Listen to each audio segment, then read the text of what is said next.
প্রিয় শিক্ষার্থী, অষ্টম শ্রেণীর গণিত ক্লাসে তোমাদেরকে শুভেচ্ছা জানাচ্ছি।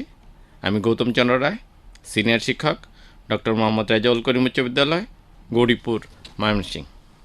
আজ আমরা তোমাদের গণিত বইয়ের অষ্টম অধ্যায়ের কিছু অংশ নিয়ে আলোচনা করব। আশা করছি সবাই গণিত বই, খাতা, কলম, কাঁচি এবং জ্যামিতি বক্স সহ প্রস্তুত আছো। তোমাদের অবশ্যই মনে আছে জাতীয় দিনগুলোতে কবিতা রচনা বা ছড়া লিখে আনার জন্য তোমাদেরকে বিশেষ সাইজের একটি কাগজ যে লেখার কথা বলা হয়, সেই কাগজটি A4 সাইজের কাগজ। কাগজটি দেখতে বিশেষ চতুর্ভুজের মতো। বলতে পারো সেটি কিসের মতো? হ্যাঁ, তা একটি আয়ত। এছাড়াও তোমরা অনেক আয়তাকার বস্তু সর্বদা দেখে থাকো, যেমন পাঠ্য বই, খাতা, কাগজের মুদ্রা, আমাদের পড়ার টেবিল ও ঘরের মেঝে। আজ আমরা সেই এ সাইজ কাগজের সাথে এঁটেছি, তা হাতে নেব। সবাই লক্ষ্য করি কাগজটির বিপরীত বাহুগুলো সমান এবং কোণগুলো সমকোণ। তাহলে আমরা বলতে পারি যে সকল বস্তুর বিপরীত বাহুগুলো পরস্পর সমান এবং কোণগুলো সমকোণ তা আয়ত। এখন কাগজের চার কোণে পেন্সিল দ্বারা এ, বি, সি ও ডি প্রতীকে সূচিত করি। এই সূচিত বিন্দু চারটি কি বলতে পারো? হ্যাঁ, এই সূচিত বিন্দু চারটি কৌণিক বিন্দু। প্রিয় শিক্ষার্থী, কৌণিক বিন্দুগুলোর স্কেল ও পেন্সিলের সাহায্যে যোগ করি। এতে আমরা কি পাচ্ছি? এতে আমরা এসি এবং বিডি দুটি রেখা পেলাম। এই রেখা দুটিকে কি বলা হয় বলতে পারো? হ্যাঁ, এই রেখা দুটোকে বলা হয় কর্ণ। অর্থাৎ আয়তের বিপরীত কৌণিক বিন্দুর সংযোগী রেখাকে কর্ণ বলে। গণিত বইয়ের পৃষ্ঠা 128 এবং 29 দেখো।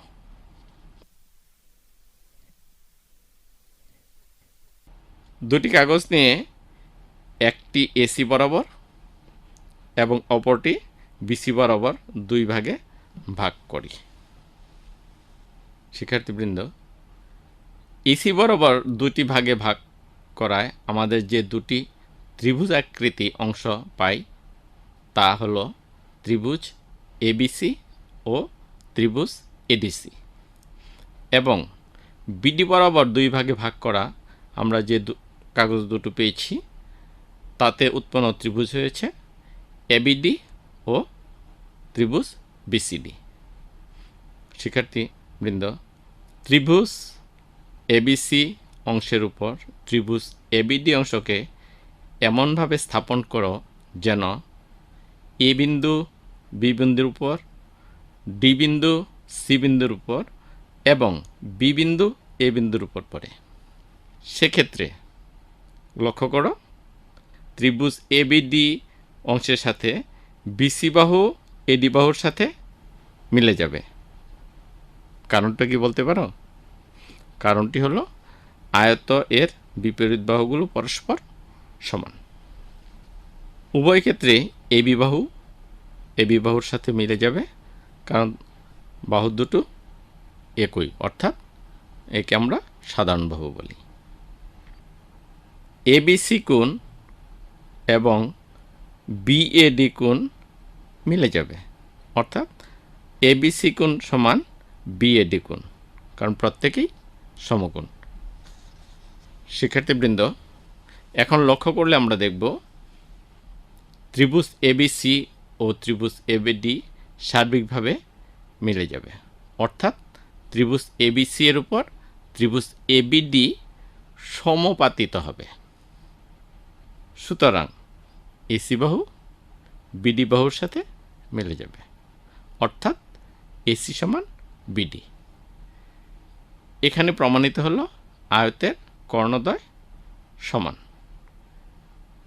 যেহেতু আয়ত এক প্রকার সামান্তরিক, আমরা জানি সামুদ্রিকের কর্ণদ্বয় পরস্পরকে সমদ্বিখণ্ডিত করে। তাহলে এসি ও বিডি রেখা দুটি পরস্পরকে যদি ও বিন্দুতে ছেদ করে, সেক্ষেত্রে এসি রেখা থেকে আমরা কি কি অংশ পাব? এও এবং সিও।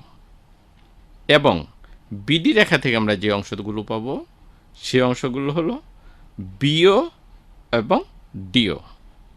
সামান্তরিকের সাধারণ নিয়মে আমরা কি পড়ে এসেছিলাম? সামান্তরিকের সাধারণ নিয়মে আমরা পড়ে এসেছিলাম সামান্তরিকের কর্ণদ্বয় পরস্পরকে দ্বিখণ্ডিত করে। তাহলে সেই সূত্র অনুসারে আমরা পাই এও সমান সিও এবং বিও সমান ডিও। শিক্ষার্থীবৃন্দ, আবারও বলছি, সামান্তরিকের নিয়ম অনুসারে আমরা এখানে কি পাচ্ছি? এও সমান সিও এবং বিও সমান ডিও। এই পাঠ থেকে আমরা তাহলে কি জানতে পাচ্ছি? এই পাঠ থেকে আমরা জানতে পাচ্ছি আয়ত কি এবং আয়তের কর্ণ কি। দ্বিতীয়ত আমরা জানতে পাচ্ছি আয়তের কর্ণ পরস্পর সমান এবং আয়তের কর্ণ পরস্পরকে সমদ্বিখণ্ডিত করে, এবং তা আমরা এখানে যুক্তির সাহায্যে প্রমাণ করতে পেরেছি। প্রিয় শিক্ষার্থীবৃন্দ, তোমরা গণিতে উত্তর ভালো করো এবং গাণিতিক সমস্যা সুন্দরভাবে মনোযোগ দিয়ে সমাধান করো, এই কামনা রেখে সবার সুস্বাস্থ্য কামনা করে আজকের ক্লাস এখানেই শেষ করছি। সবাইকে ধন্যবাদ।